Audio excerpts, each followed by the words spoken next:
evening. Please be aware that the first hour and a half of this meeting will be recorded so we can put it onto our website, our podcast, and our YouTube channel. We record in audio only. Feel free to use the podcast on our website along with your big book as a resource if you missed the study portion of the meeting. The study portion is also listed on the website so that you can follow along. Tonight's recap will start on page 139 where it says, "If you desire to help," and will end on page 142 with the ending sentence, "has helped many of us."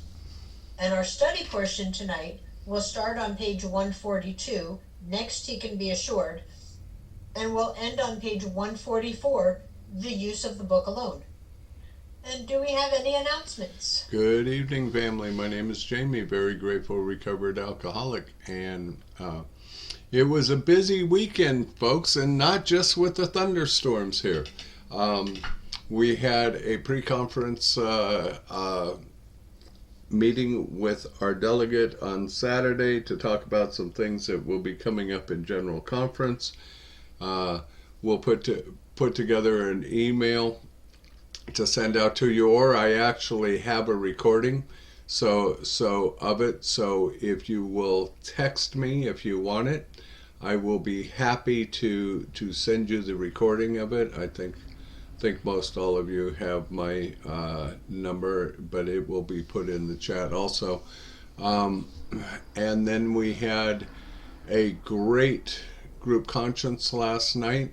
We took care of some of the business of the group. That being said, if you are not a home group member here, but you would like to be, all you have to do is let Trish know. She'll put you on the list if you like what we have to offer.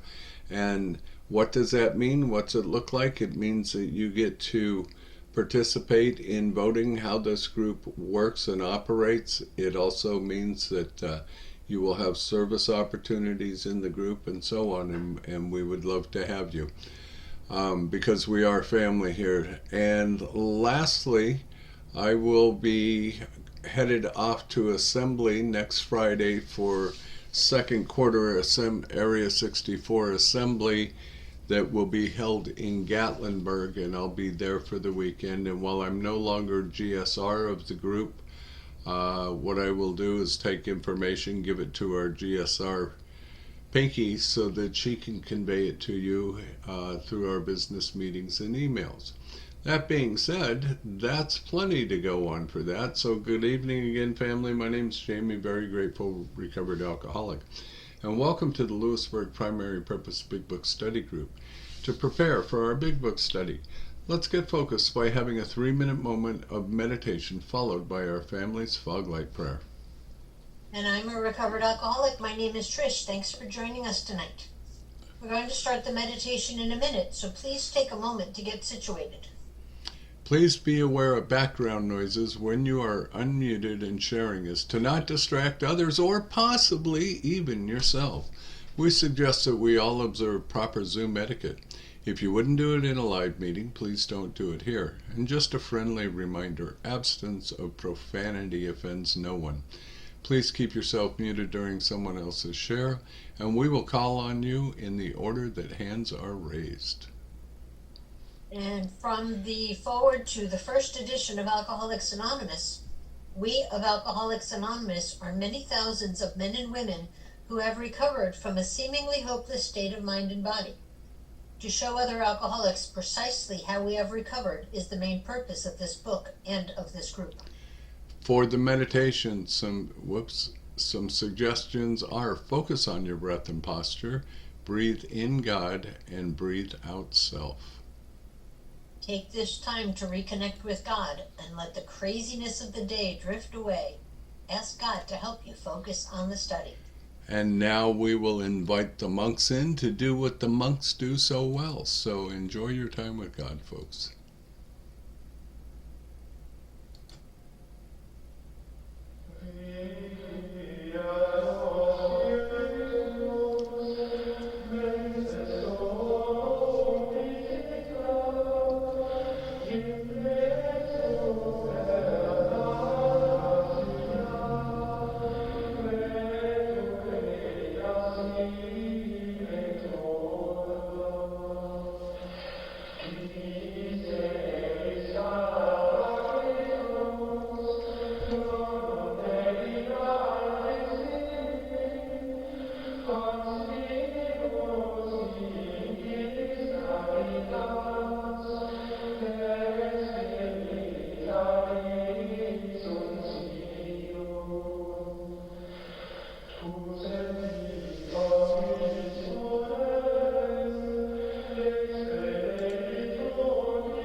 And for those of you who would like to join us in our family's foglight prayer, it's on your screen in front of you.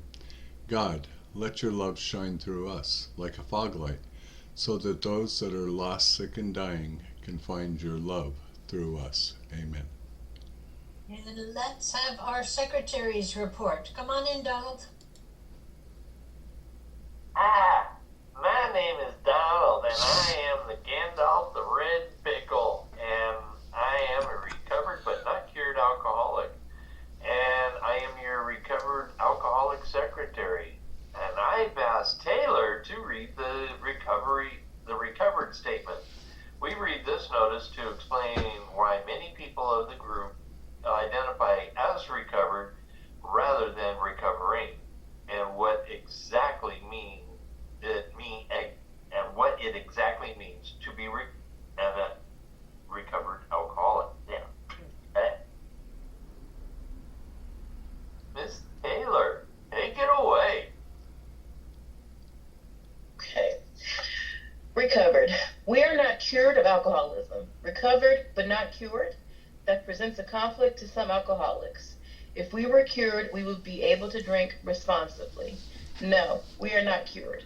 The allergic reaction to alcohol will remain with us for a lifetime. But we have been restored to sanity. That was the problem. The main problem of alcoholic centers in his mind rather than in his body. My screen went black, I'm sorry. We are now sane where alcohol is concerned. Consequently, we have recovered.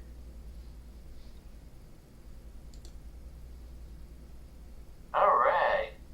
Thank you, Taylor, and thank you for joining us this evening.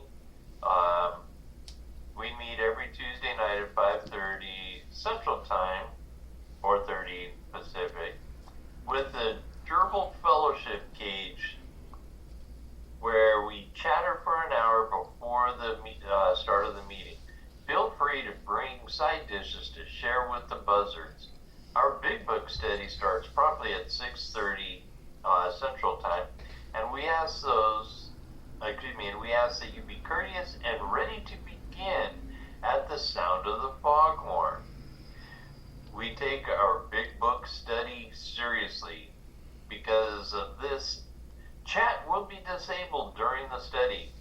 In the 1940s, when the only elements to sobriety were God, a Big Book, and one recovered alcoholic working with an untreated alcoholic. And the success rate was as follows. From the forward to the second edition of Alcoholics Anonymous, page XX, of alcoholics who came to AA and really tried, 50% got sober at once and remained that way. 25% sobered up after some relapse, and the remainder of those who stayed on with AA showed improvement. Can we have a show of hands of people joining us for the first time? Yeah, we got a couple out there, Johnny and Linda, I believe. Welcome. Welcome. Then the recovered alcoholics, raise your hands. Guess what? Those are your potential sponsors.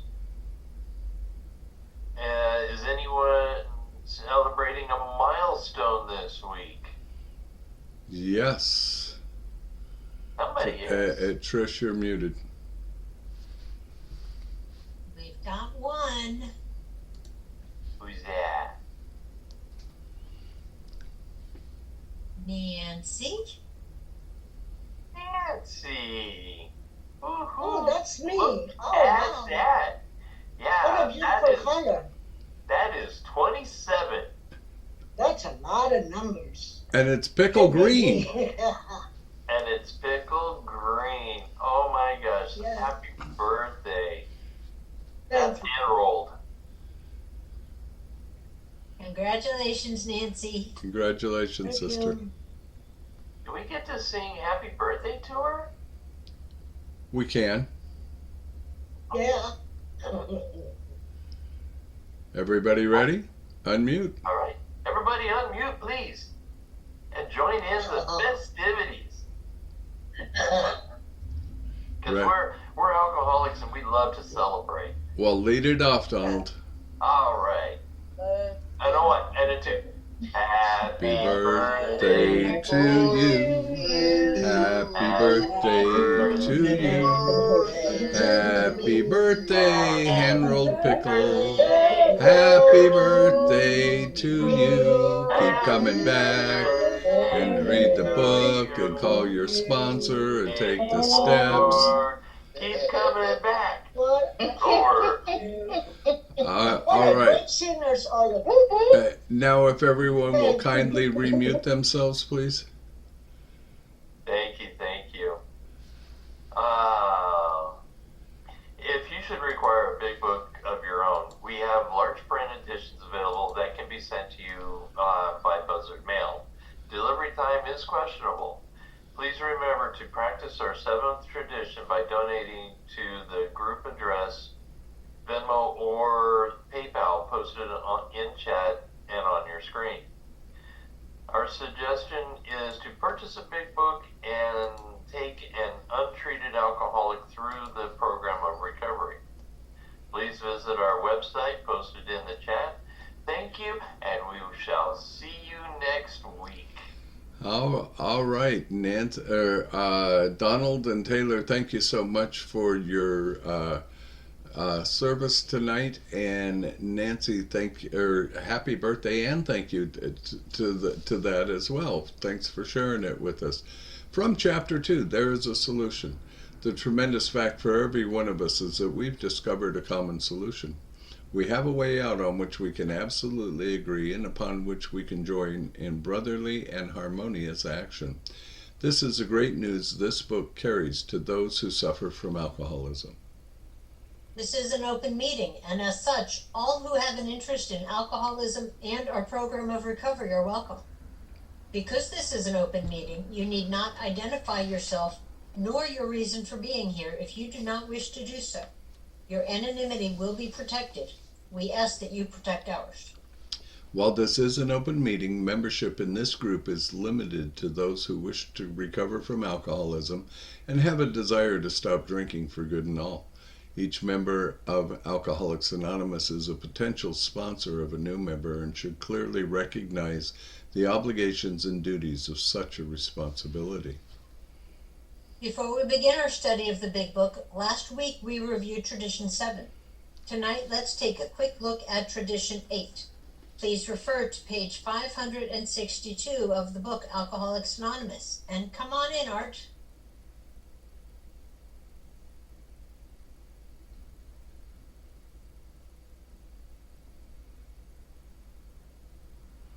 Good evening, everyone. My name is Art. I'm a recovered alcoholic. Tonight we're going to take a few minutes to look at Tradition 8. The short form, it says Alcoholics Anonymous should remain forever non-professional, but our service centers may employ special workers. In the long form,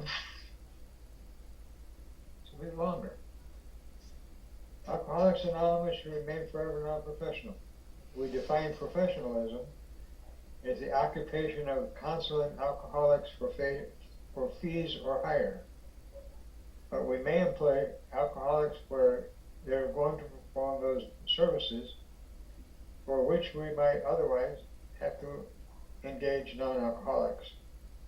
Such special workers may be well recompensed, but our usual AA 12-step work is never to be paid for.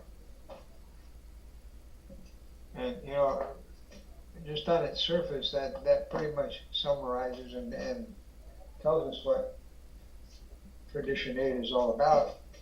But when I first came into Alcoholics Anonymous, there was always a lot of controversy going on about what comprises professionalism in Alcoholics Anonymous, and what can we pay for, and what can we not be paid for. And a lot of people had the idea that if anybody was paid out of the AA Southern Tradition money, that was professionalism. But that's not really how it's spelled out in that tradition. Professionalism is if we were to pay somebody to do 12-step work. And there's kind of a gray area there in the modern day Alcoholics Anonymous, because of the proliferation of treatment centers. And many of these treatment centers hire alcoholics to work with their patients.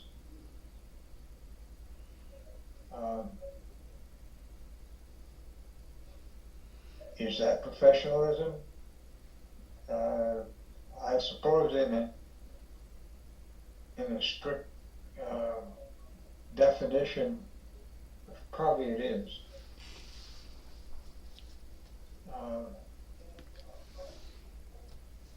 But the way it is approached, and I studied this so that I could become one of those paid professionals, but not as a 12-step person. I mean, doing actual 12-step work with people and get paid for it. It's actually a part of recovery in those places that they have coaches, and they call them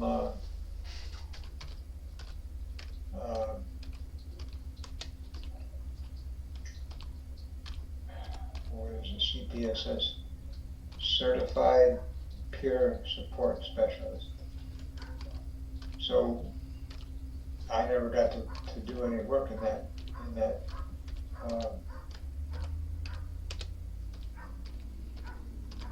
but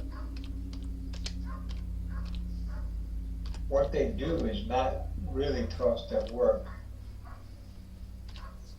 It's just it's a support system for the people who are going through this recovery area that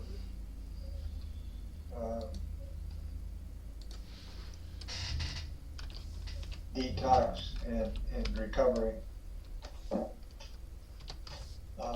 And most of them have a doctor on staff, and they prescribe for people that are having a rough time with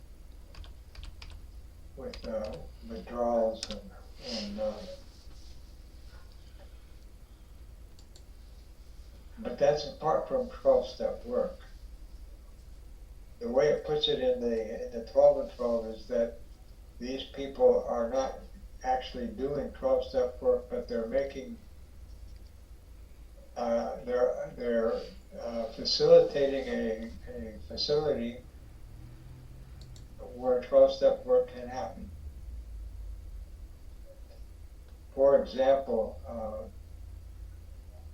most clubs will have a club manager, and several, and maybe 2 or 3 or whatever, depending on the size of the club and how much revenue they can generate. They might have a few other paid people doing jobs in the club, like janitorial services, or in some clubs they have they serve food, and so they have to have a cook.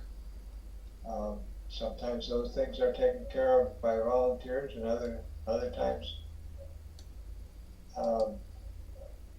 you know, the volunteers burn out and they are faced with the necessity to hire somebody to do it. And that simply allows them to keep the club open, so that volunteers that show up may do some of the work around the club, but they're on a volunteer basis. And they're able to do the 12-step work that needs to happen in those in such instances.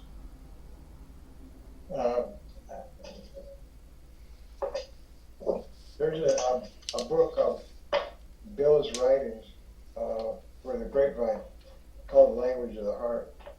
And he goes through each one of the traditions. And what he wrote regarding Tradition 8 was written in July of 1948. And so it wasn't fully developed as far as the line between professionalism and non-professionalism. But there's a few things that he says in this article that I think is worth taking a look at. He starts out by saying, throughout the world of AA, throughout the world, AAs are 12-stepping with thousands of new prospects a month. Between 1,000 and 2,000 of these stick on their first presentation. Past experience shows that most of the remainder will come back to us later on. Almost entirely unorganized and completely non-professional, this mighty spiritual current is now flowing from alcoholics who are well to those who are sick. One alcoholic talking to another. Could this vast and vital face-to-face effort ever be professionalized or even organized? Most emphatically, it could not. The few efforts to professionalize straight 12-step work have always failed quickly. Today, no AA will tolerate the idea of paid AA therapists or organizers, nor does any AA like to be told just how he must handle that new prospect of his. No, this great life-giving stream can never be dammed up by paid do-gooders or professionals. Alcoholics Anonymous is never going to cut its own lifelines. To a man, we are sure of that. But what about those who serve as full-time and in other capacities? Are cooks, caretakers, and paid intergroup secretaries, AA professionals? Because our thinking about these people is still unclear, we often feel and act as though they were such. The impression of the professionalism subtly attaches to them. So we frequently hear they are making money out of AA, or that they are professionalizing AA. Seemingly, if they do take our AA dollars, they don't quite belong with us AA us AAs anymore. We sometimes go further. We underpay them on the theory that they ought to be glad to cook for AA cheap. Now, isn't this carrying our fears of professionalism rather far? If these fears ever got too strong, none but the saint or an incompetent could work for AA Alcoholics Anonymous. Our supply of saints being quite small, we would certainly wind up with less competent workers than we need. We are beginning to see that our few paid workers are performing only those service tasks that our volunteers cannot consistently handle. Primarily, these folks are not doing 12-step work. They're just making more and better 12-step work possible. Secretaries at their desks are valuable points of contact, information, and public relations. That is what they are paid for, and nothing else. They help carry the good news of AA to the outside world and bring our prospects face to face with us. That's not AA therapy. It's just a lot of very necessary but often thankless work. So, where needed, let's revise our attitude toward those who labor at our special services. Let us treat them as AA associates and not as hired help. Let's recompense them fairly, and above all, let's absolve them from the label of professionalism. Let us also distinguish clearly between organizing the AA movement and setting up in a responsibly business-like manner its fewest essentials.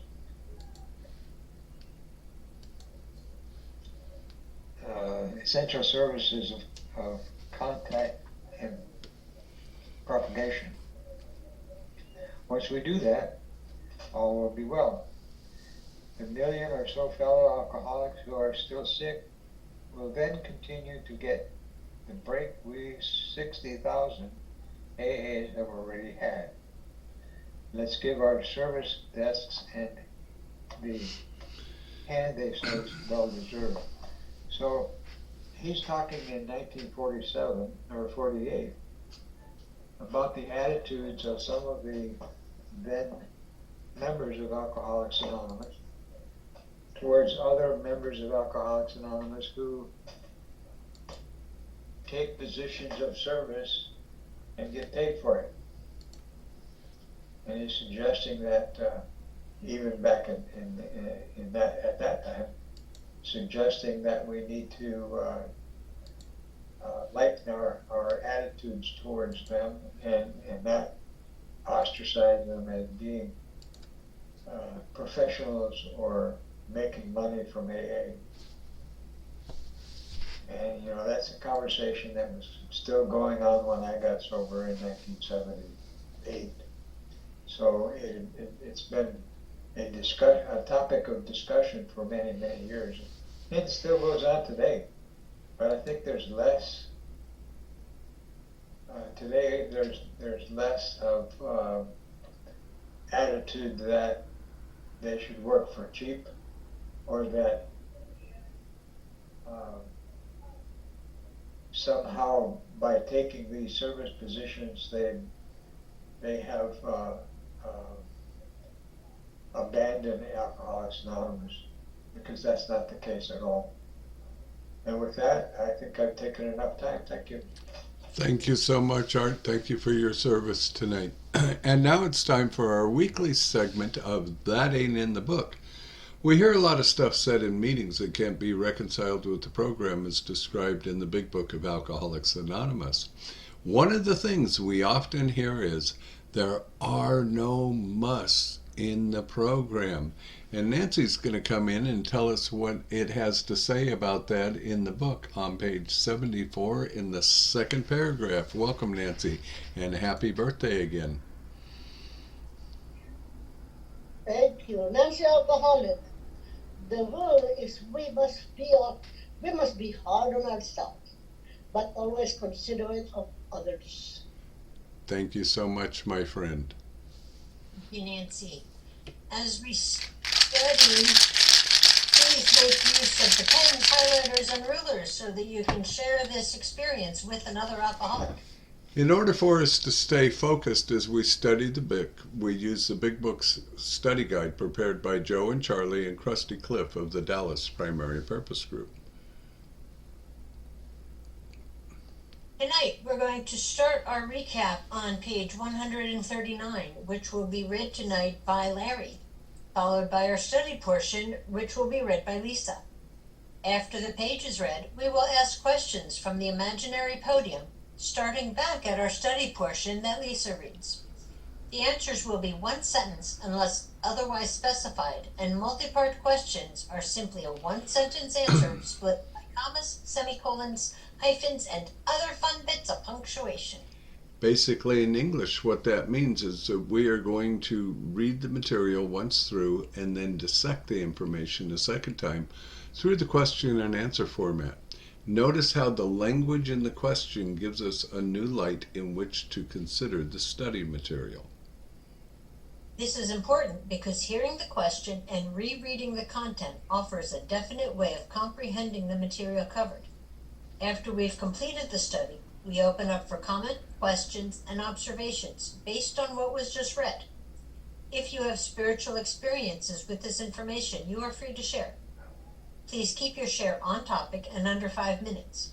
At the 5-minute mark, you may hear a timer beep to let you know that your time is finished. However, Big Book study is not group therapy should you begin sharing on topics which are more appropriately discussed in a different setting, for example with your sponsor. Please do not be offended when we cut that conversation short and send the buzzards nipping at your heels. For that purpose, we have fellowship meetings before and after our study time. You can never go wrong by commenting on the pages studied, which brings us to the words of one of the co-founders of Alcoholics Anonymous. Sobriety, freedom from alcohol, through the teaching and practice of the 12 steps, is the sole purpose of any Alcoholics Anonymous group. And how we arrived at this point? Well, we started here about 5 years ago here in my house, friends, and this is a 94-week Big Book study from beginning to end. And we start at the title page, and we go through absolutely everything, the preface, the forewords, every part of the book that we study, including the spiritual experience 4 times, Dr. Bob's story, and the traditions we do with this question format. And all the answers come directly out of the book. Tonight is week 80. This is the 3rd time that we have done week 80 in 5 years' time. So we are at 5 years, and next month on the 6th of April, we will be celebrating 5 years in Zoom, by the way. But we are in our 3rd season, and along with that, we have developed the website, the podcast, the YouTube channel, and other things. And our sole purpose of this group is to carry the message of what is in our big book to help another recover from alcoholism. So we've got 14 more weeks to go after tonight, and then the buzzards will circle us back around to the title page again, and we will start all over again. Thank you to all of those of you who have been with us the whole time. Welcome to those of you who are new, and I hope that you will come back and do this with us for years and years. And, invite a friend, invite a frenemy, because it's all about carrying the message of Alcoholics Anonymous. Thank you. Before we start the recap, we will need 5 or 6 virtual hands raised if you would like to be one of our answer readers. And please be aware that the first hour and a half of this of this meeting will be recorded in audio only so that we can put it onto our website and onto our YouTube channel. And Larry, come on in to do our recap, sir. I'm Larry, and I'm an alcoholic. If you desire to help, it might be well to disregard your own drinking, or lack of it. Whether you are a hard drinker, a moderate drinker, or a teetotaler, you may have some pretty strong opinions, perhaps prejudices. Those who drink moderately may be more annoyed with an alcoholic than a total abstainer would be. Drinking occasionally and understanding your own reactions, it is possible for you to become quite sure of many things which, so far as the alcoholic is concerned, are not always so. As a moderate drinker, you can take your liquor or leave it alone whenever you want to. You control your drinking. Of an evening, you can go on a mild bender, get up in the morning, shake your head, and go to business. To you, liquor is no real problem. You cannot see why it should be to anyone else, save the spineless and the stupid. When dealing with an alcoholic, there may be a natural annoyance that a man could be so weak, stupid, and irresponsible. Even when you understand the malady better, you may feel this feeling rising.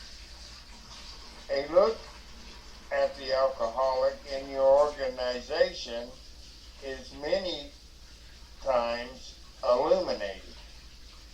Is he not usually brilliant, fast-thinking, imaginative, and likable when sober?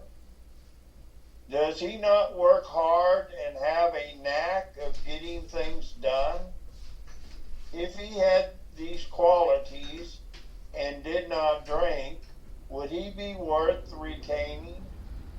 Should he have the same consideration as other ailing employees? Is he worth salvaging? If your decision is yes, whether the reason be humanitarian or business or both, then the following suggestions may be helpful. Can you discard the feeling that you are dealing only with habit, with stubbornness, or a weak will? If this presents difficulty, rereading chapters 2 and 3, where the alcoholic sickness is discussed at length, might be worthwhile. You, as a businessman, want to know the necessities before considering the result. If you concede that your employee is ill, can he be forgiven for what he has done in the past? Can his past absurdities be forgotten? Can it be appreciated that he has been a victim of crooked thinking, directly caused by the action of alcohol on his brain? I well remember the shock I received when a prominent doctor in Chicago told me of cases where pressure of the spinal fluid actually ruptured the brain. No wonder an alcoholic is strangely irrational. Who wouldn't be with such a fevered brain? Normal drinkers are not so effective, nor can they understand the abrasions of the alcoholic. Your man has probably been trying to conceal a number of scrapes, perhaps pretty messy ones. They may be disgusting. You may be at a loss to understand how such a seemingly above-board chap could be so involved. But these scrapes can generally be charged, no matter how bad, to the abnormal action of alcohol on the mind. When drinking or getting over a bout, an alcoholic sometimes the model of honesty, when normal will do incredible things. When normal will do incredible things. Afterward, his revulsion will be terrible. Nearly always these antics indicate nothing more than temporary conditions. This is not to say that all alcoholics are honest and upright when not drinking. Of course that isn't so. And such people often may impose on you, seeing your attempt to understand and help. Some men will try to take advantage of your kindness. If you are sure your man does not want to stop, he may as well be discharged. The sooner the better. You are not doing him a favor by keeping him on. Firing such an individual may prove a blessing to him. It may be just the jolt he needs. I know, in my own particular case, that nothing my company could have done would have stopped me from so long as I was able to hold my position. I could not possibly realize how serious my situation was. Had they fired me first, and had they then taken steps to see that I was presented with a solution contained in this book, I might have returned to them in 6 months later a well man.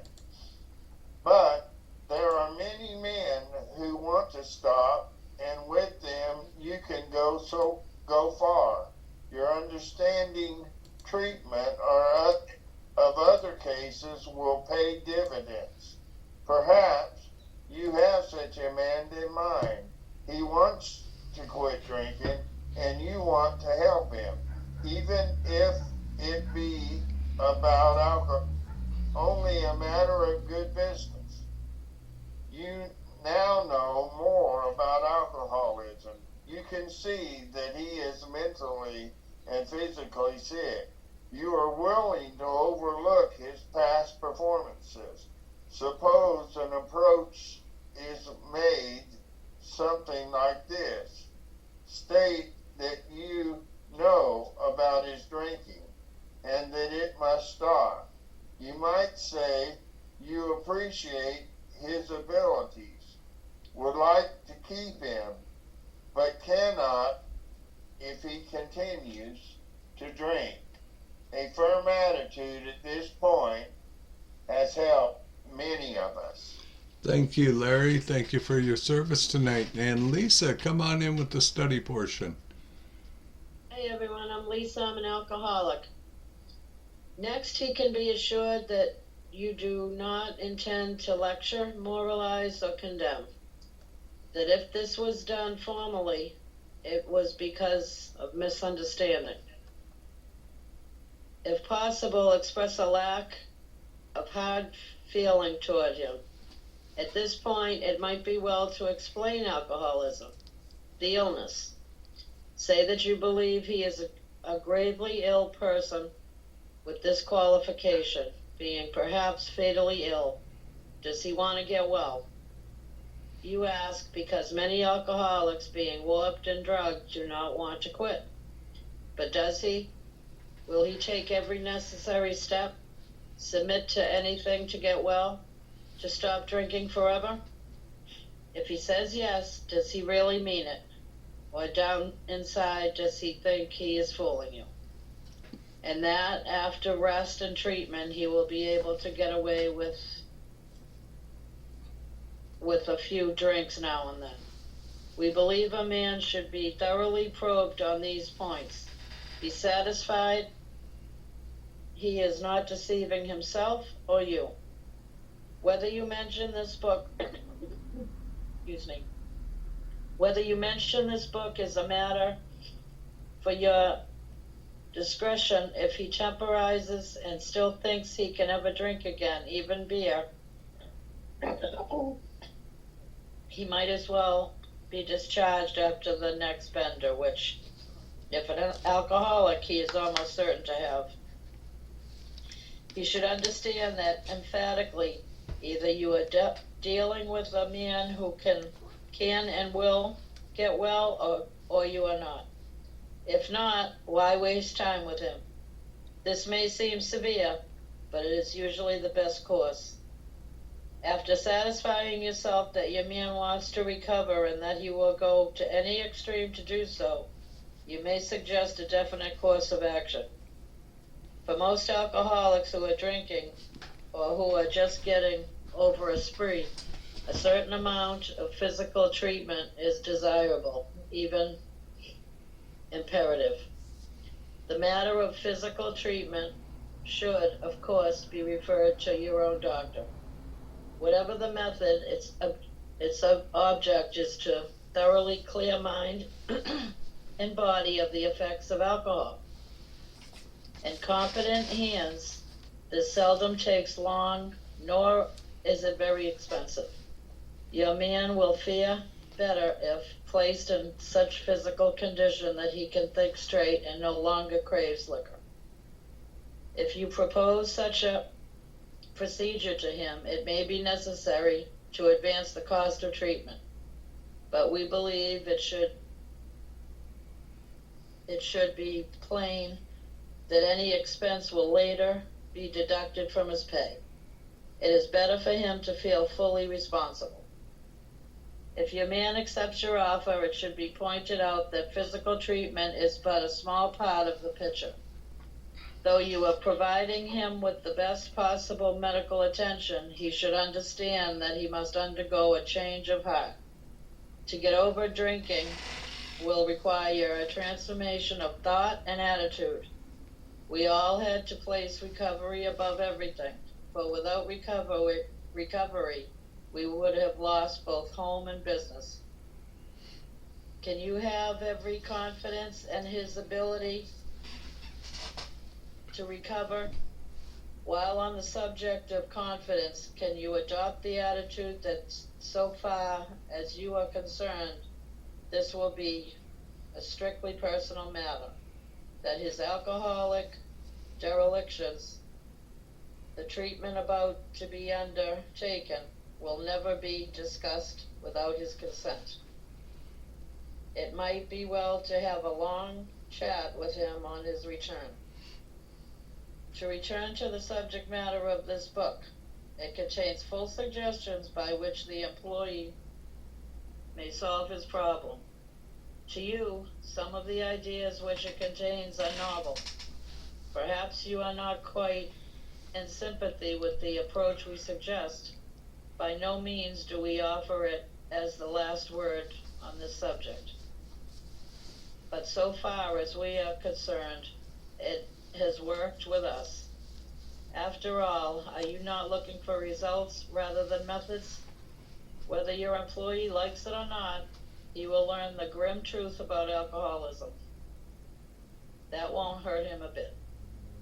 Even though he does not go for this remedy, we suggest you draw the book to the attention of the doctor who is to attend your patient during treatment. If the book is read the moment the patient is able, while acutely depressed, realization of his condition may come to him. We hope the doctor will tell the patient the truth about his condition, whatever that happens to be. When the man is presented with this volume, it is best that no one tell him he must abide by its suggestions. The man must decide for himself. You are betting, of course, that your changed attitude plus the contents of this book will turn the trick. In some cases it will, and in others it may not. But we think that if you persevere, the percentage of successes will gratify you. As our work spreads and our numbers increase, we hope your employees may be put in personal contact with some of us. Meanwhile, we are sure a great deal can be accomplished by the use of the book alone. Thank you so much, Lisa. And now we will go to the questions. Trish will be coming in with about 4 or 5 comments tonight, and our batting order tonight is Linda, Nancy, Kenny, Marilyn, and William. And if all of you will unmute, please. And Trish is going to kick us off with a comment. Linda and Marilyn, you'll need to unmute. Notice that our recap reminds us to refer to chapters 2 and 3 to be helpful in working with others. Some of these principles are also found in chapter 7, working with others. Thank you, Trish. And Linda, we're going to kick it off with you. Next, what do you assure him? Next, he can be assured that you do not intend to lecture, moralize, or condemn. That if this was done formally, it was because of misunderstanding. Thank you. And Nancy, what should you express to him? If possible, express a lot of hard feeling toward him. Thank you. And Kenny, coming to you, sir. At this point, what might you do? I can't find where I'm at. Page 142. I don't have the page in front of me.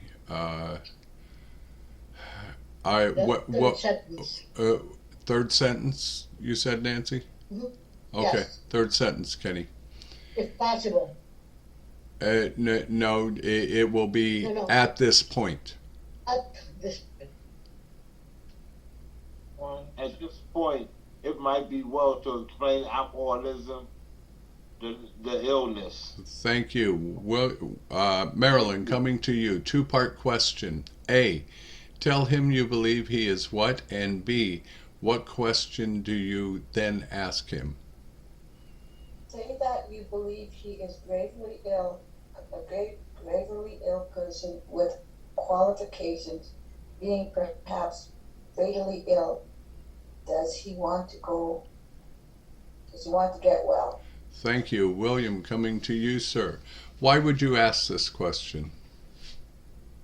You ask because many alcoholics, being rock fit and drug fit, do not want to quit.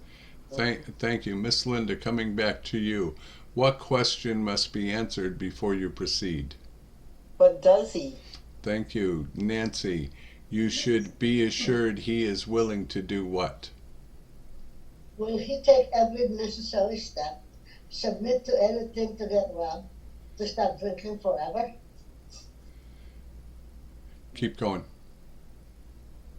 Oh, no, I'm sorry. No. I'm sorry. I had the wrong question highlighted. Kenny, if he says yes, can you be sure of his sincerity? If he says yes, does he really mean it? Or down inside, does he think he is fooling you and that after a rest and treatment, he will be able to get away with a few drinks now and then? Thank you very much. Marilyn, coming to you.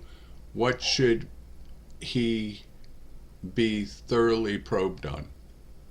We believe a man should be thoroughly probed on these points. Thank you. William, of what do you need to be satisfied?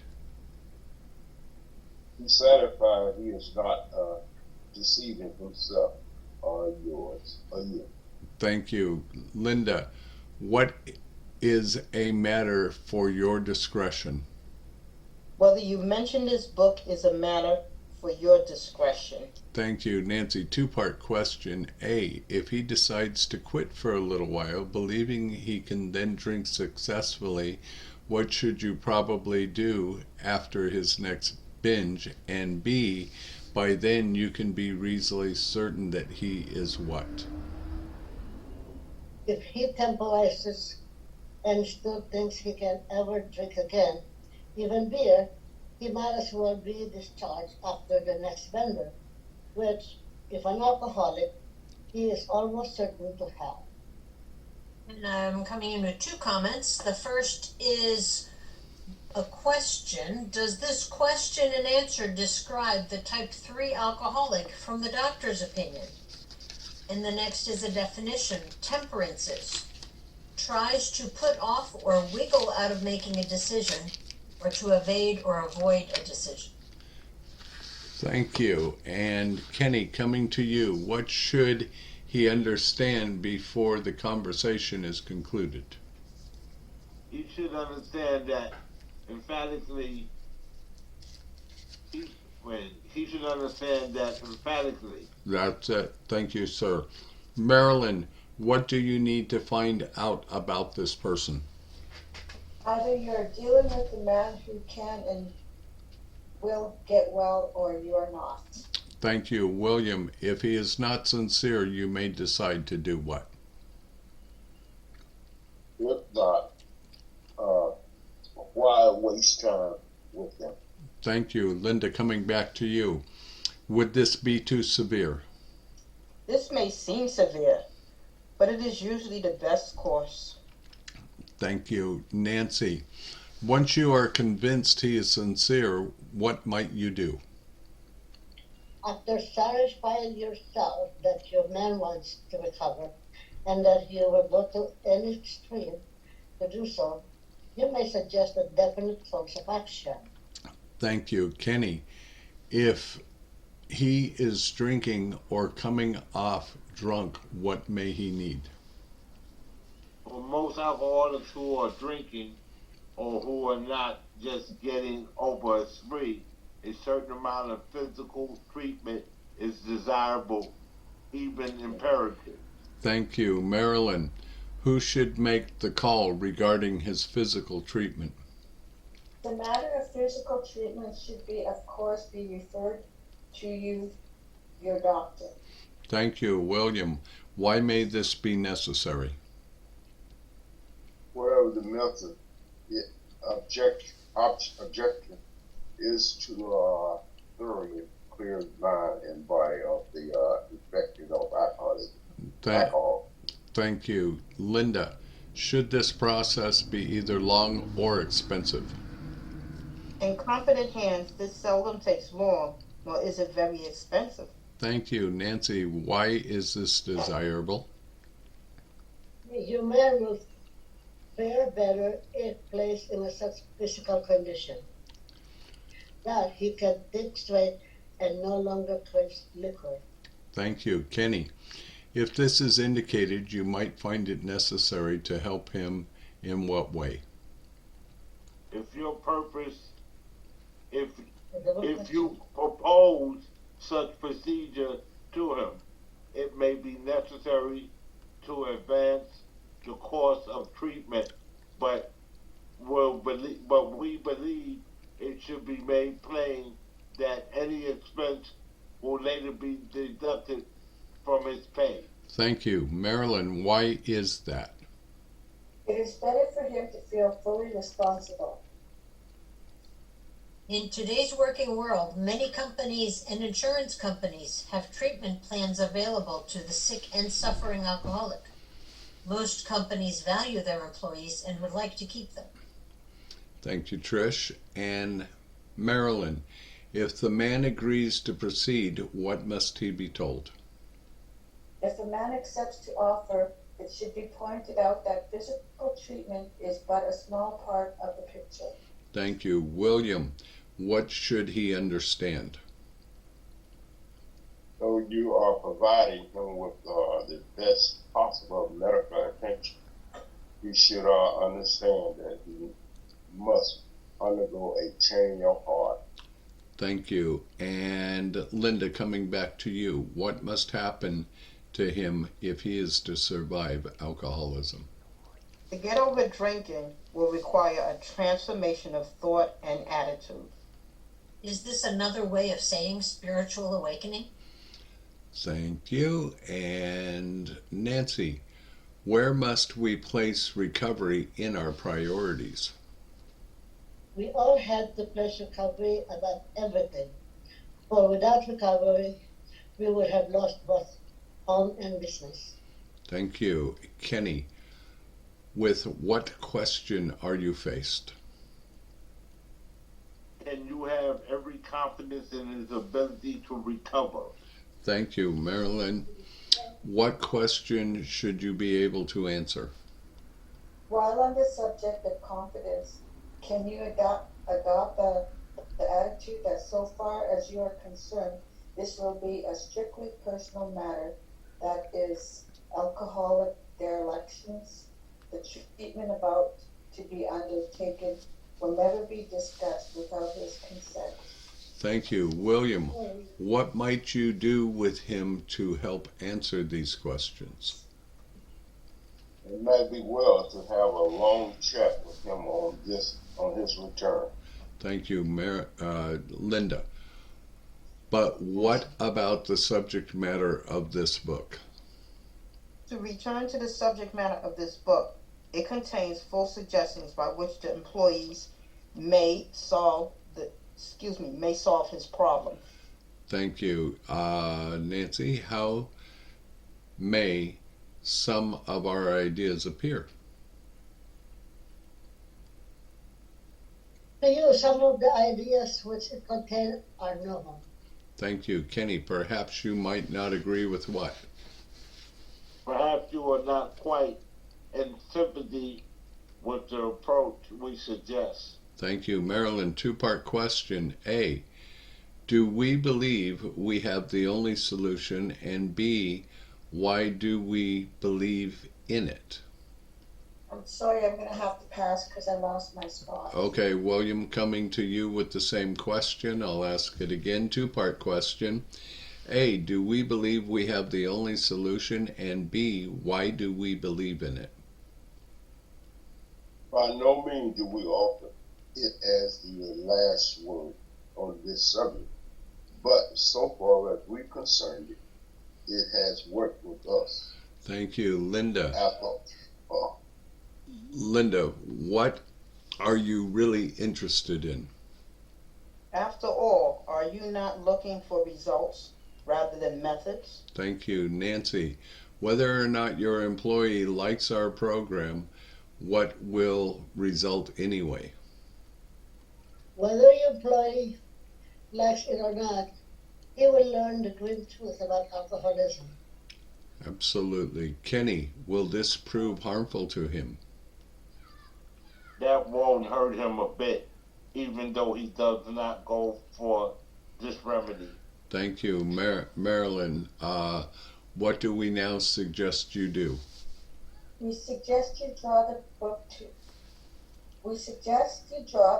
to the attention of the doctor who is to attend to your patient during treatment. Thank you. William, two-part question. A, when is the best time for your man to read this book? And B, what may be the result? If the book is read, the moment the patient is able, while acutely depressed, realization of his condition may come to him. Thank you. And Linda, what do we hope the doctor will do? We hope the doctor will tell the patient the truth about his condition. Thank you. Nancy, when the man... wait a minute. Is that a comma or a period? Oh, I'm sorry, it's a comma. My apologies. Finish the rest of the sentence. Okay, whatever that happens to be. Thank you. My apologies. Nancy, when the man receives this book, it is best to not do what? When the man is presented with this volume, it is best that no one tell him he must abide by its suggestions. Thank you. Kenny, coming to you, sir. What must the man do? The man must decide for himself. Thank you. Marilyn, what are you betting on? You're betting, of course, that your changed attitude plus the contents of this book will turn the trick.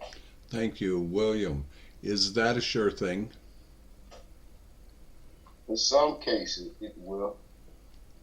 In others, it may not. Thank you. And Linda, if you persist, what will happen to your odds? But we think that if you persevere, the percentage of success will gratify you. Thank you. And Nancy, as our work spreads and our numbers increase, what is our hope? As our work spreads and our numbers increase, we hope you employees may be put in a personal contact with some of us. Thank you. And Kenny, you get the final question of the night. Meanwhile, of what are we sure? Meanwhile, we are sure a great deal can be accomplished by the use of the book alone. Thank you. Thank you. Thank you, everybody. If you could lower your hands and remute yourself. And now the meeting is open for questions, comments, observations, sharing spiritual experience with this work. Maybe you've been an employee. Maybe you had an employee. So the floor is open. Just a reminder that there will be a 5-minute timer. And seems like we're a little short on time tonight, so I'm going to allow the meeting to run a few minutes over. So if you have to leave, we understand. But if you want to share, please stick around and share. So the floor is yours, ladies and gentlemen. Linda, come on in. Welcome. My name is Linda. I'm an alcoholic. I just wanted to say I love this part in the big book, Letter to Employees. I love it, because it gives us all these different strategies on how to deal with the person that is employed in the company, that is an alcoholic. We address all these issues of alcoholism, and as you were saying, the different types.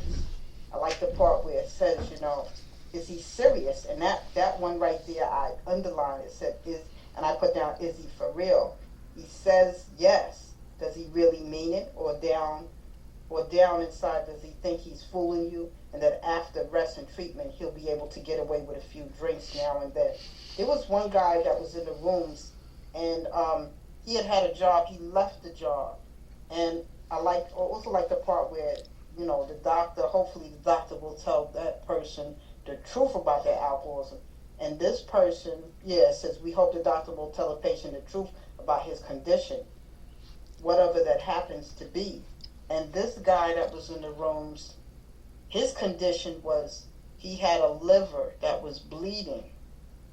And whenever he walked, I noticed he walked very slowly.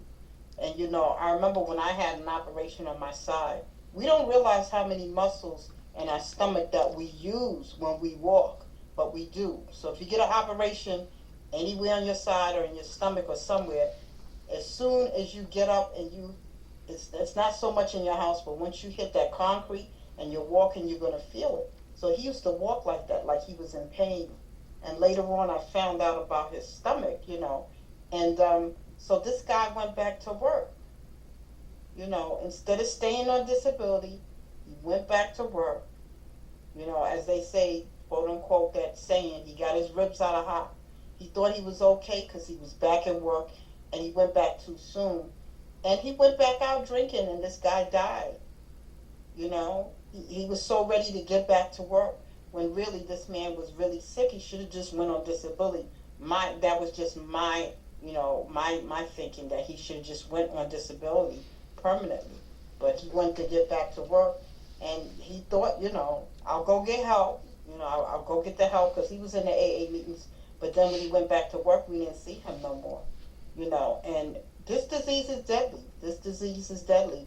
And I'm glad that part right there I underlined. So when I have sponsees and they start talking about their job and troubles, I can open up the book and I can go refer to this. You think you're gonna clean yourself up, and then after you clean yourself up, you're gonna, you're fooling somebody, and you can go back and get a couple of more drinks. And I used to think that too. I'll come to AA, I'll learn how to drink respectively. I'll learn how to drink like a lady. And whenever I would say that in the meeting, people would just laugh at me. They would just laugh at me. And I didn't understand, but, I understand now why. But there is no controlled drinking. There is no drinking like a lady. You're an alcoholic. You're not going to drink like a lady. You're going to drink like an alcoholic. And I always thought that I could get a latch on it. I could control it. I would be all right. Get a couple of days clean, and I'm just doing well. And I can go back to the drink. And that's not the case. And it says it right here. That's not the case. And we have to be careful. Is this person for real? Or are they not for real?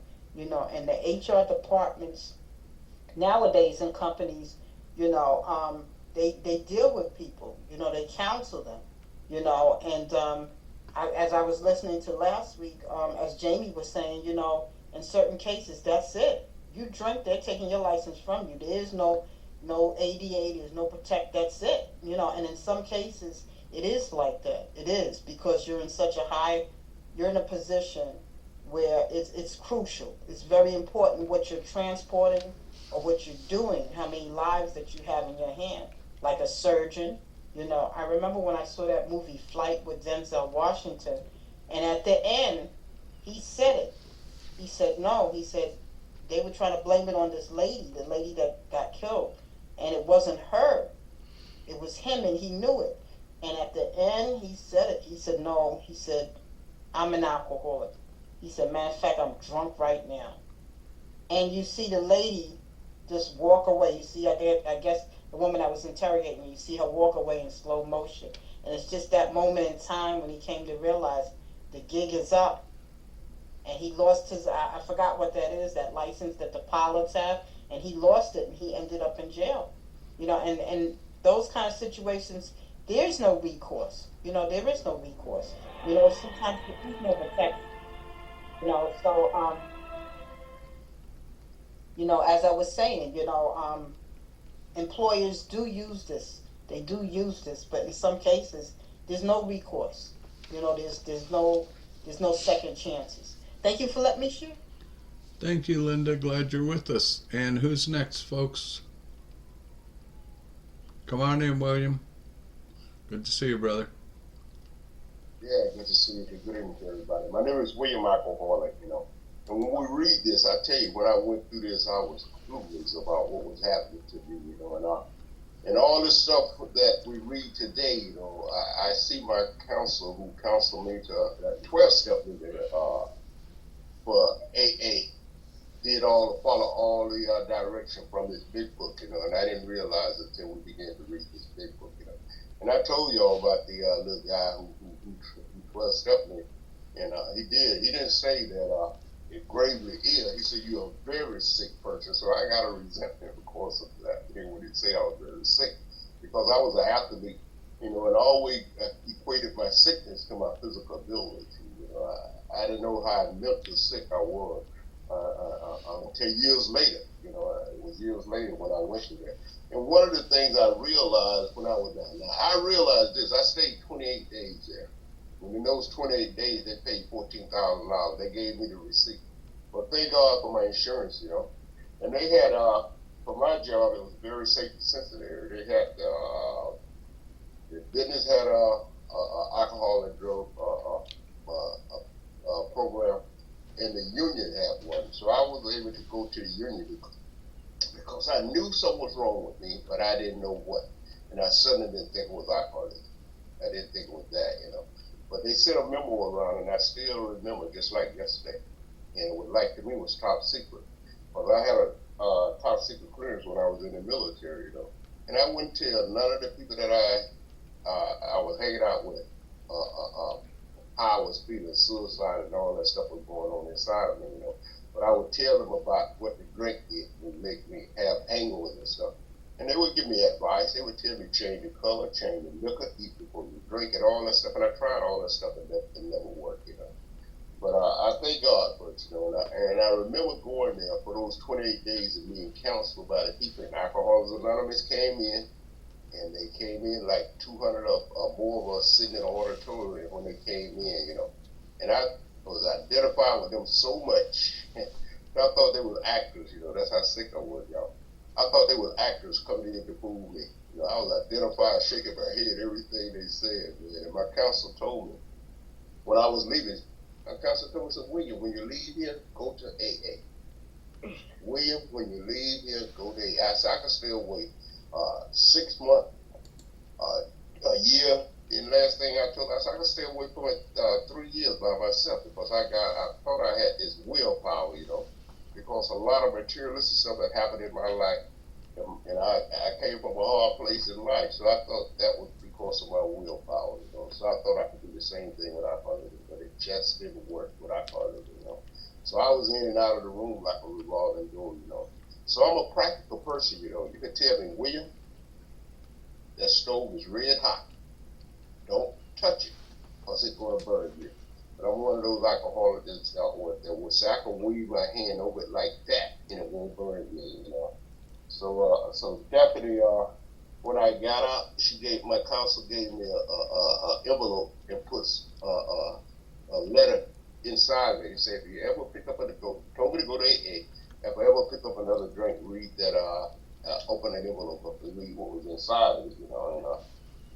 And one more thing down here, I like this part down here. He said, when a man presented with the warrior, it's best that no one tells him he must abide by the suggestion. The man must decide on himself, you know. Now, I understand that, you know. When I came to Alcoholics Anonymous, I was full of pride, I was full of fear, you know. I was afraid of life, I was afraid of human, I was afraid of everything, man. So, you know, so you couldn't tell me nothing. My ego and my pride wouldn't receive it, you know. But I thank God I made enough meetings. I came to a point in my life where I had to sit down in the meeting because I felt safe when I went inside of the meeting, you know. So I went to a clubhouse and I sit down there. I get off of work. I change my shift from 3 to 11 to 11 to 7. And I went to that clubhouse and sit in that clubhouse until I got so tired, all I could do was go home and come back to work. And then stuff started penetrating. And things started penetrating now. And I tell you, I opened up that letter that my counselor put in there. It just said, go to AA. Go to AA. And that's what I continue to do today. And I thank God for being sober today, you know. Because I see life different. My whole attitude changed about life, you know. And I am a happy camper with my sobriety. So thank you so much. Thank you, my friend. Who's next? Boy, it's like sitting in the dental chair tonight and having to get out the tooth pliers. Come on in, Trish. Hi everybody, I'm Trish and I'm an alcoholic.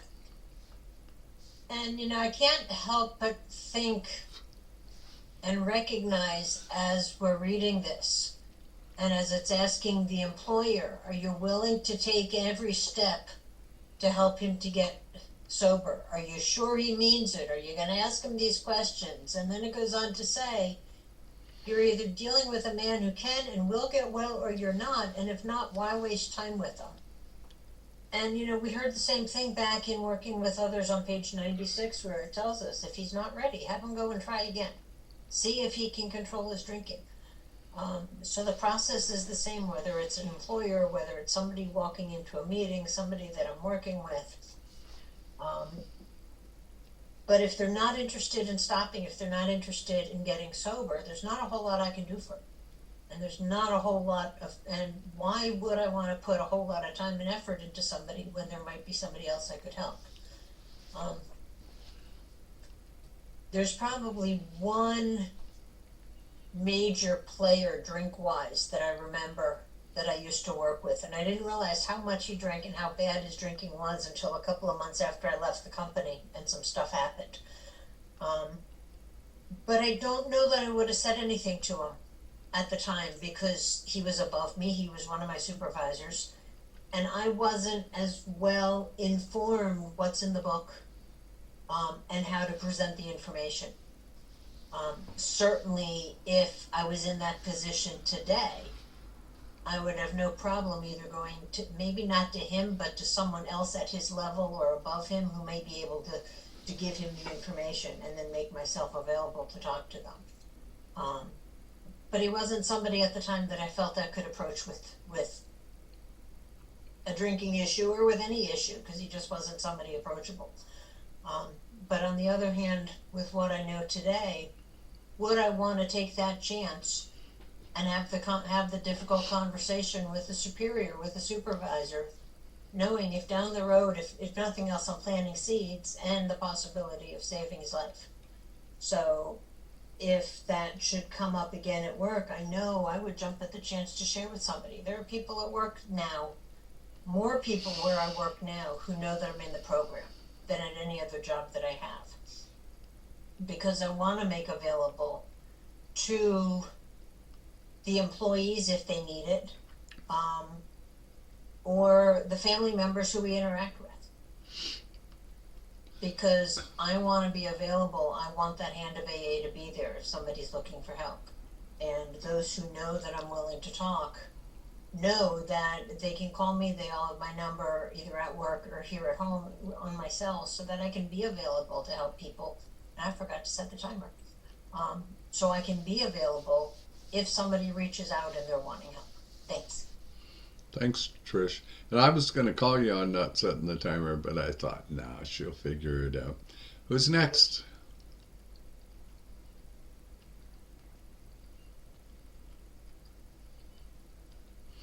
Boy, tough crowd tonight. Good evening, everyone. Donald Alcoholic. I'm just going to take a quick second. You don't even need to do the timer. It's only going to be a minute, if that. Okay, so we're going to time that then. Okay, you're going to time it. I'm going to take it. All right. So anyway, one of the things that, even though it's talking about the employer, and I'm going to take a second back and look at it, from a sponsor, because sometimes, we work with people that, try to just put us out, so that we'll get off of them or what have you and stuff. They'll tell us this, that, and the other thing. There's a word for it. I can't think of it right now. Yeah, how do we actually know that they're being 100% truthful with us? Because, us alcoholics, we're liars, thieves, and, all the kind of stuff. And I've worked with people, over the last 2 years that have gone back out after telling, yeah, I want a new way of life. I want this, and go that, and then all of a sudden, boom, you get a call from their mom or whatever and stuff, saying that they found him, someplace unresponsive. 5 people I've lost in the last 2 years that I've worked with. And they all said that, if they wanted a new way of life, they wanted to get this program. But it was, most of them went out right after they got released from a rehab. One made it like 2 months. And, it's disheartening, and it's also, like, we question ourselves, is it worth it? Is it, are we making a difference? Are we doing the right thing? Are we saying the right thing? And, that's where we have to do a lot of acceptance, that this was their lot in life. It was their decision. It was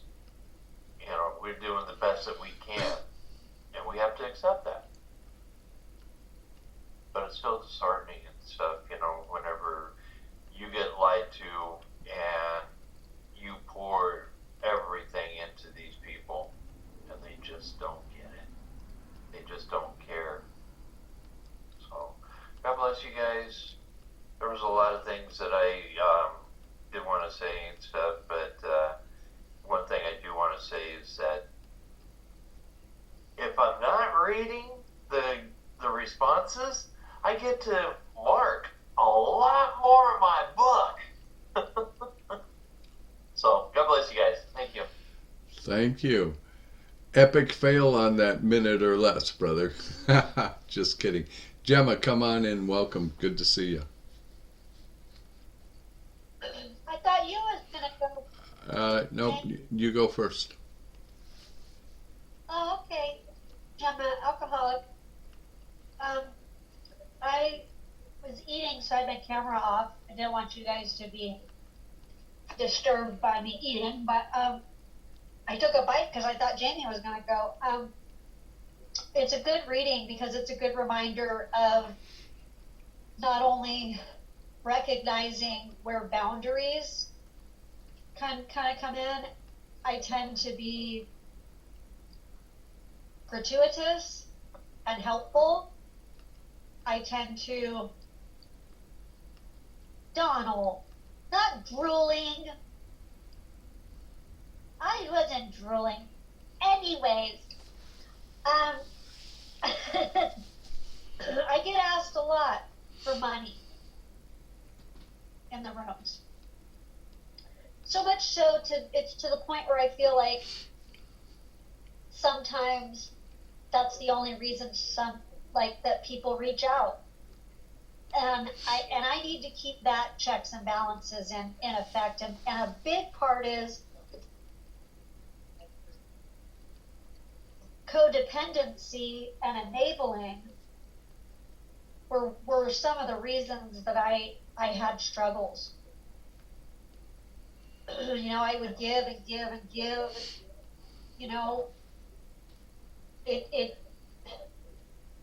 There was a saying I heard growing up as a kid. I grew up on a farm and we worked in the fields. And there were little jokes like, didn't fall off the turnip truck yesterday, or there's a sucker born every minute, or, there was some kind of more southern ones that a little bit more brass, but the point is that I was that sucker.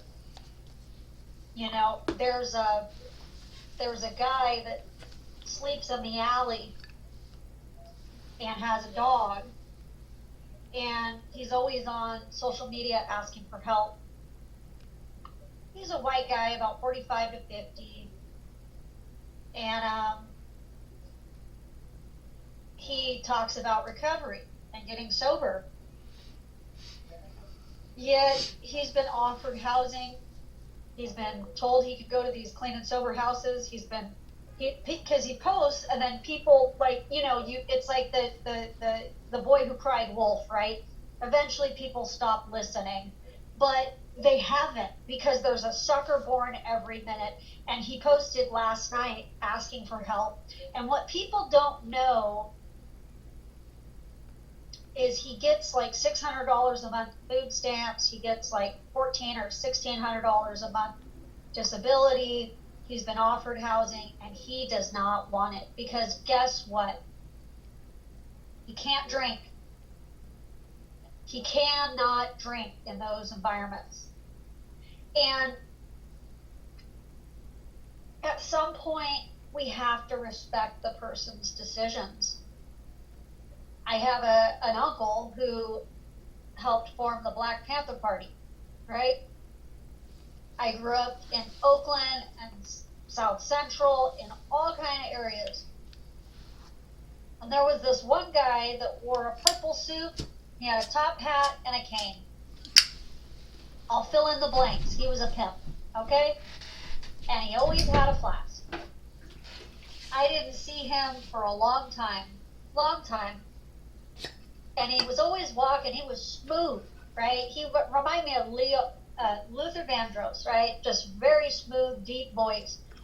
I saw him after not being around the hood for like 10 years.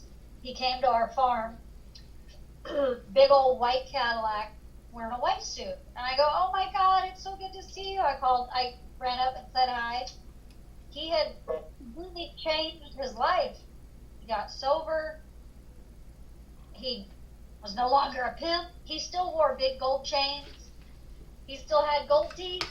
He still had gold rings. And you know what he said when he got out of the car and I gave him a big hug and I'm like, you're wearing white on a farm. What are you doing? And this guy was as black as night, right? And I'm a little kind of mixed white girl. I'm half native, half white. But to me, he was family. And I said, what are you doing? You're wearing white. He goes, oh, honey, I'll wear whatever I got to wear to see you. And he was telling us the story, and I said, well, what made you change? What made you get sober? What made you stop working the street? And he said, people stopped helping me. People stopped buying my shit. Said my mama died, and after my mama died, nobody was nice to me. They were all nice to him to respect his mother. When she died, all that stopped. So I'll leave you with this. If us helping them and helping them and helping them keeps them sick, are we really helping them? And he's still alive today. He's 82 years old. Anyways, love you guys. Thank you, Gemma. Glad to have you with us. Good evening, family. My name is Jamie. Very grateful, recovered alcoholic, and good to be with you.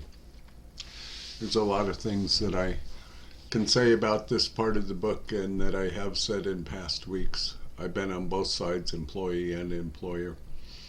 But what I want to talk about tonight is this one line that really sticks out to me.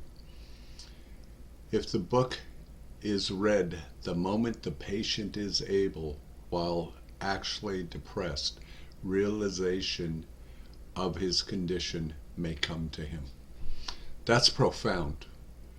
Because you know what? I hear people and people say, well, my sponsor told me I couldn't read the book yet. My sponsor doesn't want me reading the book yet. And you know what? That's bad sponsorship. That's absolutely bad sponsorship. Who the hell do I think I am to say you're not ready? If you've come to Alcoholics Anonymous and you have a desire to stop drinking, you're ready.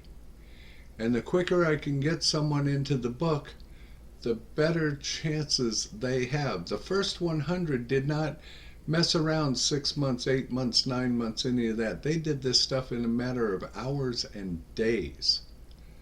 You know, so I got a phone call this morning from a friend of mine from another group, and he says, I got this guy who can't read. I told him to read the book, but he can't read. But I told him to read the book. And I said, why are you telling somebody to read the book who can't read? So what he wanted some audio resources, which I gave him, and I told him where to go to. But the man I was talking to, when he got to Alcoholics Anonymous, he couldn't read, and he learned how to read. And I said, here's what I do for those who can't read. I sit down and read to them. That's my job. That's my responsibility. Here's the thing. You know, in chapter 5, where it says, if you've decided you want what we have and are willing to go to any lengths to get it, then you're ready to take certain steps. And if somebody I'm working with is willing to go to any lengths, then I am willing to go to any lengths to help them get it. That's my responsibility. You know, I love it in our format. Should clearly recognize the duties and responsibilities of sponsorship. You know, and I don't tell anyone what they have to do, but through a series of questions and stuff. And here's the beauty about reading the book to somebody else. Of course, I have a lot of sponsees read it to me while I'm driving down the road. You don't want me reading and driving at the same time. That's just as bad as drinking and driving. But what happens is we get to talk about all the parts around it to make it make sense to them. You know, so that's the most profound line that stuck out to me tonight. You know, if the first 100 wouldn't have done this quickly and thoroughly, we wouldn't be sitting here tonight. If they didn't make it, it would have been impossible for us to make it. So maybe if that's the kind of stuff that we tell our sponsees, then maybe we should reevaluate how we're sponsoring. You know, I love Alcoholics Anonymous with all my heart. I love seeing people get sober. I love seeing people grow.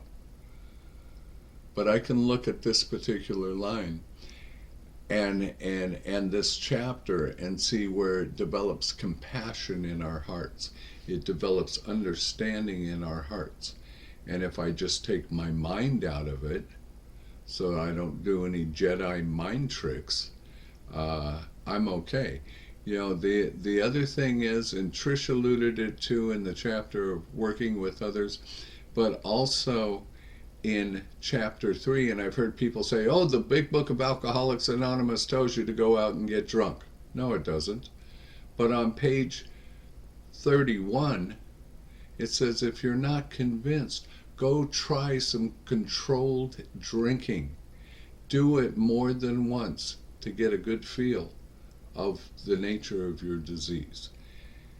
That's not bad advice. I'd rather they didn't, but maybe when they come back to us, they come to stay. And I'll shut up. And Shayna, hello, daughter. Come on in, Shayna.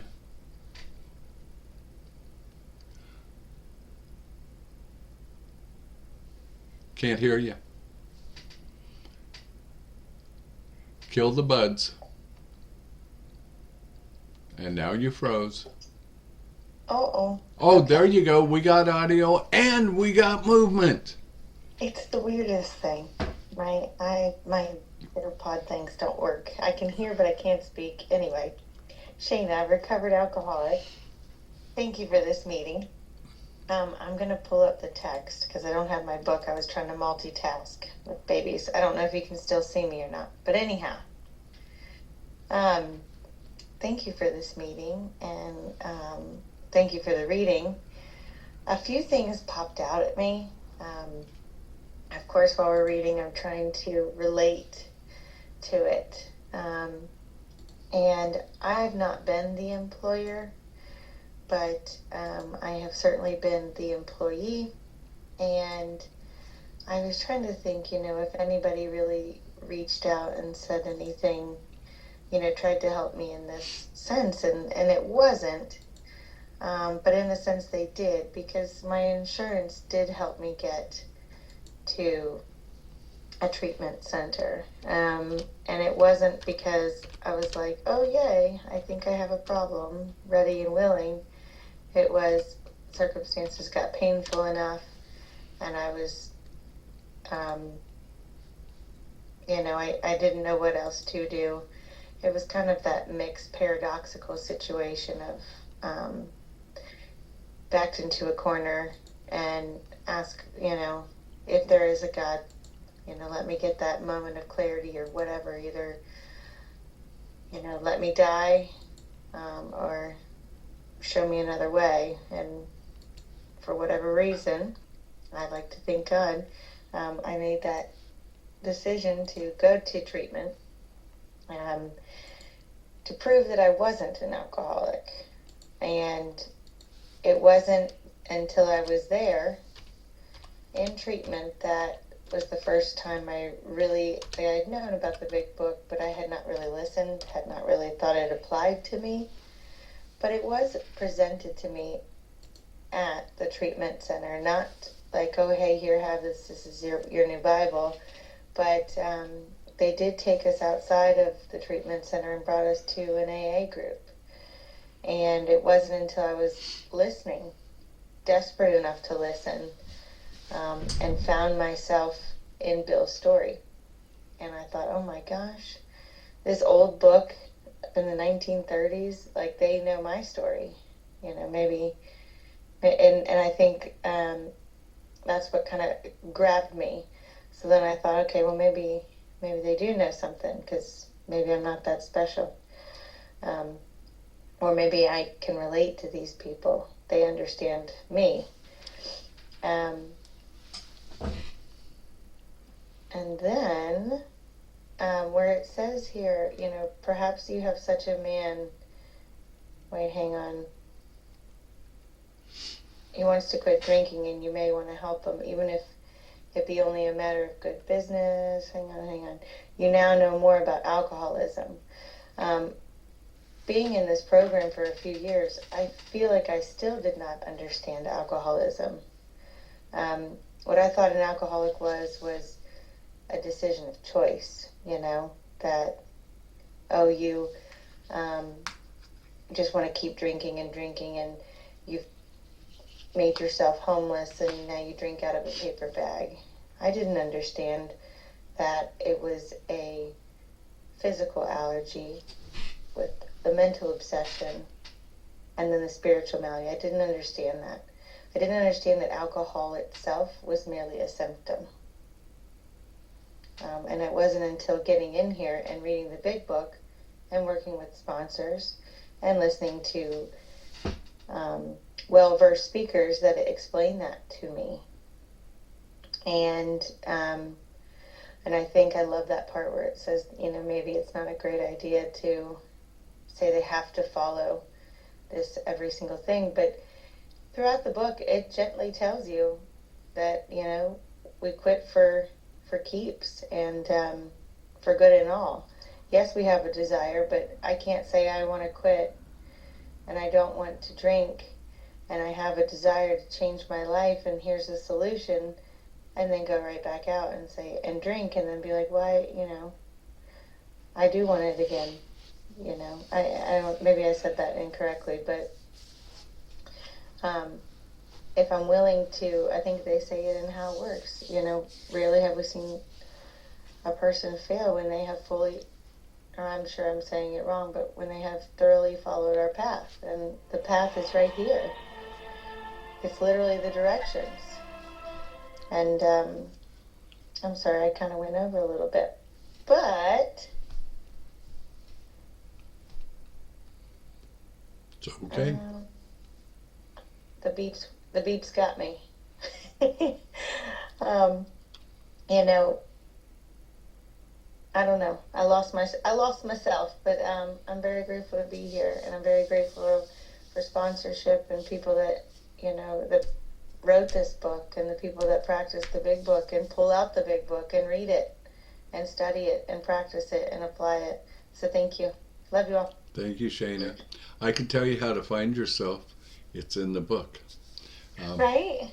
Yeah, absolutely. Trish, you want to take us up to the prayer?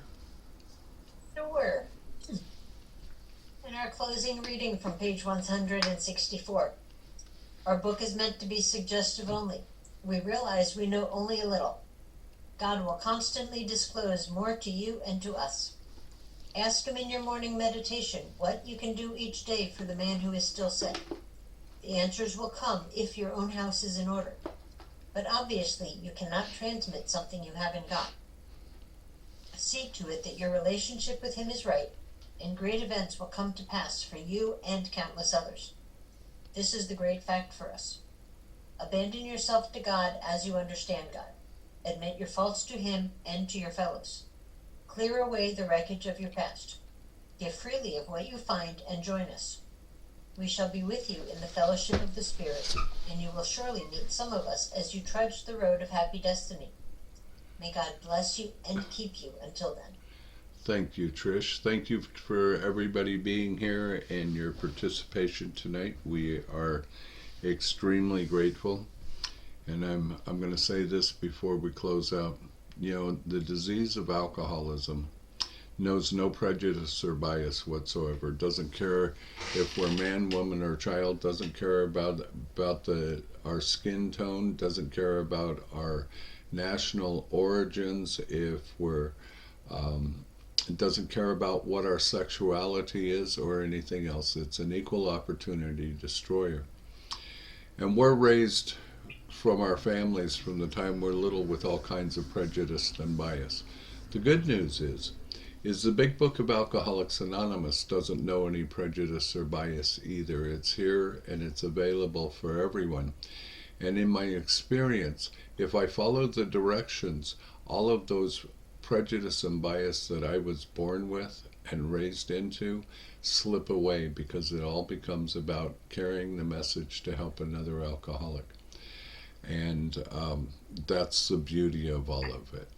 There's going to be 263 alcoholics who die in the United States today because of alcoholism, 95,000 throughout the year, and 3 million worldwide.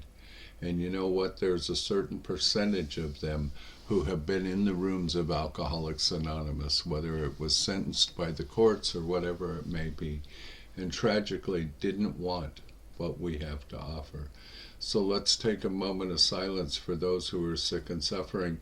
And I'm going to change it from our typical to we're going to close out in our traditional primary purpose form of our virtual hands, because we've been doing this 5 years now, so it's traditional for us. So here's your moment.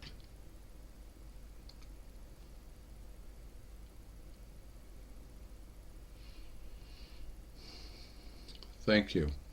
And who will take us from shame to grace if we let him?